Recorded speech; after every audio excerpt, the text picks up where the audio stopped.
Welcome in, ladies and gentlemen, to the pilot episode of the Burgundy Breakdown on its own channel. What a time to start as day one of Washington Commanders training camp got underway, and we have a lot to discuss from undrafted free agent Jacory Brooks catching 2 touchdown passes to Terry McLaurin holding out, and Sam Cosmi could be ready by week one.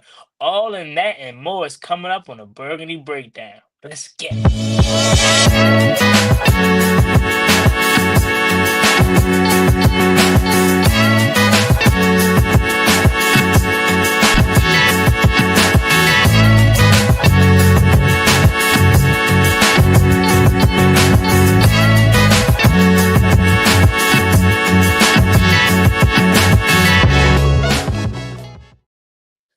Welcome in, ladies and gentlemen. 9:49 Wednesday, July 23rd is the time stamp. This is the Burgundy Breakdown, and we're here. Football is back, fellas. How are we doing?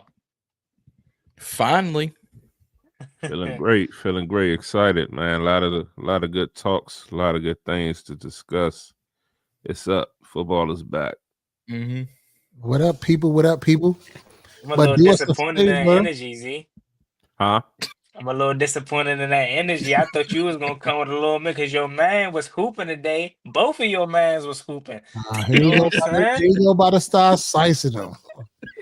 You gotta slice them. Come on, man. I had your back earlier too. Don't tell me about nothing that happened in 7-on-7, bro. Reading them, I'm telling you. Last week, like I said, one of them gonna make the team. The other one gonna be a starter at some point, and Reedy gonna be saying both of them is his man's by week 6. So I ain't worried. You're gonna see the video on our page. That's my man. I told him. That's my man. The truth comes out. Nah, but people, man, we thank y'all for joining us today. But like Juan said before, this is the pilot episode of the Burgundy Breakdown on our own channel. So in the comments, we're going to give you guys the link to the channel. So we have our channels up now, but in probably about 8 to 9 minutes, we're going to come off our channels and you have to go over there to see the remainder of the show, which we will be over there. So if you haven't already done so, like, share, subscribe to the Burgundy Breakdown at the Burgundy Breakdown Wash. That's the new channel where we're going to be broadcasting from every Wednesday throughout the season. And this is, like we said, the pilot episode, training camp edition, I guess we're going to call it. But what's up, training camp edition? What's up, man? I mean, I wish I could say physically I'm feeling better, but I'm here. Yeah, I'm physically unable to perform list, man. But man, we got a lot to talk about, fellas. We really, really do. And I want to start with the heavy hitters. Yeah, we could talk about the locker room, which is cool, but I'm going straight into the business here first. Terry McLaurin not there at training camp. This not a surprise for me, as I expected him to not show up. But for me personally, what I will say is I think Terry's doing this thing wrong. I think a hold in would have been better for him financially and also to get on the side of putting the presses on him. Because imagine you being a boss and you showing up to work and not doing nothing, but you can't do nothing about it. You can't find me $50,000 if I'm doing a hold in and I'm there. But he decided to hold out. I think there was a picture floating around that he was doing some yoga in the Ashburn area. So he is by the facility, probably hoping for that contract to be done soon. As that gives us some type of confidence that it could be done very soon, because we could be Trey Hendrickson. Trey Hendrickson not even in Cincinnati, so maybe that's a little, hope that it can be done soon. But yeah, what are y'all thoughts about that? Let's start it off right there. Well, with the Terry situation, I definitely thought if he was to hold out, it would be a hold in. You know what I mean? But you know what I mean, he elected to not show. When that happened, I'm like, whoa, he really making a statement. Saw the picture this morning. He out doing yoga out at Ashburn, so you can tell he's nearby. He's from waiting. a fan too. Yeah, he, you know what I mean. He's showing. I mean, it's Terry. He's not carrying it. I think he's just showing that he's serious about what he meant, about his value, and that the team or the organization, you know, if they need to step up and put their, you know what I mean, put their money where their mouth is. Yesterday, Adam Peters discussed and basically said that the team is going to do everything they need to do to get a deal done with Terry. So, like Mr. Peters, like, get on it. Let's do whatever it is you need to do to figure this out. You know, me personally, from the aspect of losing money, you know what I mean, I always wonder what these players be thinking about, you know what I mean, losing that type of money, $50,000 a day for anyone that may not have known. Every practice that he missed is $50,000. And when they put him on a, you know, on that list, it pretty much stamped that, you know, he's going to incur those fines. Also, I'm hearing that the league took away the ability for the teams to waive the you know, the action on not finding players when they're holding out. So he's definitely taking that 50K hit. Shocks me every day. That's a lot of money. I mean, I know he's a millionaire. He make 20 plus a year, but 50K is 50K. But I'm hoping that, you know, they can get this deal done and over with so we can move forward. I personally think that, you know, it's a distraction they have to keep talking about every day.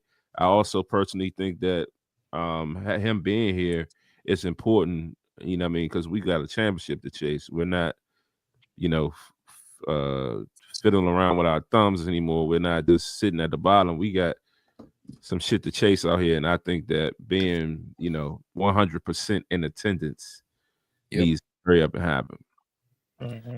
So here's the thing for me. A big thing about the $50,000 a day is like they can't pay you that back based off of the new collective bargaining agreement. So that's $50K lost. I guess that's to us regular people, you know what I'm saying? That's a lot of money, but I guess to these, you know, athletes that are making, you know, millions, that's peanuts, you know what I'm saying? That's like $1,000 in a sense to them. But I did as well thought it would be a hold-in situation. I didn't think he was going to hold out. I really didn't think Terry was going to go through with it. I thought he was going to, you know, do the right thing as he always did, but I guess he's taking a stance. But the, you know, my takeaways from the presser yesterday, you know, I felt like AP was a little bit like nervous when he was talking about Terry. A lot of people talk about how DQ's body language was a little weird, like he didn't want to even get into it or whatever, like he didn't agree with what Adam Peters was saying, but it just gave me the vibes like he was lying about what he was talking when he was said that, you know, they have been in talks or whatever recently. But Terry just told us that they weren't in talks. So that kind of contradicted what he said. I didn't believe it. It didn't pass the eye test for me, but hopefully they get this done sooner than later and Terry could be in the building because like Z said, we got bigger fish to fry. I'm sorry. You know, we need to do what we need to do to get him in the building just to, you know, get on this, you know, get on the same page. But I do think with a year in the offense already, he was here for most of the offseason program besides minicamp. So I think when he does come in, like Bobby Wagner alluded to earlier, you know, it's business, but it just ain't our business. You know what I'm saying? So when he comes in, we'll welcome him in and just keep it moving from there. Yeah. Going back to so it's $50K a day. So for a lot of us, that's a yearly salary. $50K is a yearly salary for people out here. That's $350,000 a week. That is anywhere from $1.4 to $1.75 million a month. If they do not get this done between now and August 23rd, Terry could be out another $1.75 million. Could you imagine? I could make a whole basketball, WNBA pay, you know, joke. I ain't going to do it. I'm going to do it this time. That's a lot of money. $50K for us is a lot of money. $350K is a damn sure a lot of money. $1.4 million is life-changing. So I get it for some of these athletes, you know, man, like to reading Aziz's point, like 50K is, you know, pennies on the dollar. It's not much. In the grand scheme of things, Terry's going to be out anywhere from 100,000 to $1.4 million within a 30-day notice. You know what I could do with $1.4 million? A lot. So I hope and I pray that AP and Terry figure this out, because the longer this goes on, not only does it cost Terry more money in the long term, it costs him more money in the short term. Yeah, that's a great point. My first thought to that is, I don't think Terry ain't gonna be gone for a month straight. Even if they wasn't to get a contract done for another month, it's no way he allows $1 million. Like, yeah, 50,000, 1, 2, 3, 4 times may be cool, but letting it get to $1 million, he's gonna show up at some point. It has to. I mean, if he's cool off that, just losing $1 million like that, then so be it. But no, I don't think it's gonna get to that point where he's no longer gonna be at the building if they can't get to a contract by the next month. But I do want to go back to Reedy's point for a second, because I honestly, Reedy, you're the first person that I heard that kind of, I wouldn't say was negative about the comments, but a little bit different. Like, you kind of picked up on, like, oh, AP may sound a little bit nervous and questioning DQ's body language. I really didn't pay DQ any mind, and I don't pay him no mind when they ask him stuff about Terry, because he legitimately doesn't have a say in this thing. It's literally Adam Peters and Terry McLaurin in the front office. He has nothing to say. So Dan Quinn's body language don't really mean nothing to me. But you saying, AP been a little bit nervous, like that was eye opening, because I didn't look at it as such. But maybe, you know what I'm saying, you can elaborate on that more to kind of get us a better feel. So maybe I'm a nerd or whatever, and I pay attention to a lot of things when I watch press conferences, because I watch each and every press conference. And then when you could just tell, like, if you go back and you look at the press conference from the beginning, when John Keim asked him the questions about Terry, he just seemed a little bit hesitant. But then when they asked him other questions, he kind of opened up. He's smiling. His personality was his personality. So I kind of read kind of like into that, like he was kind of like, I don't know if it was like he was trying to, keep it close to the vest or not. He started looking down in a way, and like he was trying to deflect a little bit. I don't know. So I was just like, I don't necessarily know if I trust it. And then also Bickle from 106.7 The Fan, the Junkies, they made a post on their page saying that, looking at Dan Quinn's body language, like he wanted no parts of it, like no parts of what Peters was saying. Like, I didn't really pay attention to Dan Quinn in the moment, but when I went back and looked at it after I seen that clip, he is kind of like hesitant on like what he's saying. Like, they didn't seem like they were, hand to hand on, what was going on at that point in time. I think DQ like wants this shit to be over and wants him back in the building, whereas they got to take a stand, what I'm saying, because it may not align with them, and like everybody's saying, it's not about this year when he turns 30, because he's still going to be under his previous contract. It's next year, the year after, and the year after that, when he gets into the crux of the nude money deal that they're worried about. And then also, like I've been saying all season, they got to pay other people, so they got to be on the lookout for that. But that was my takeaway from that one. What I saw, I just like pay attention to like Adam Peters. Like, when he's uncomfortable, he kind of looks down in a way, but when he's like more outgoing, I guess, in a sense, if you read into that, when he's comfortable answering certain questions. That's a very, very new and good perspective. I'm definitely going to look out for that more so when we get to other things. Because when I first heard the press again, like, I was first just like, hey, this is another reason for me to feel like I should relax. And hearing that both sides want to get a contract done, and that they want Terry, that they don't speak in like no other kind of direction. And even DQ, right? Like he said, I don't know if y'all caught this one, but because something like catastrophic, I don't know if the mic failed or something like that, but one of the reporters asked Dan Quinn, was like, hey, so with Terry been absent, has there been any plan to like what to do in case he's not here, like any kind of like plays or anything like that? Oh, and yeah. DQ was like, yeah, can you come with a better question? That's the first time I ever heard that. Like, he straight up said, can you come with a better question? And we're not going to. He's just frustrated. We're not doing that.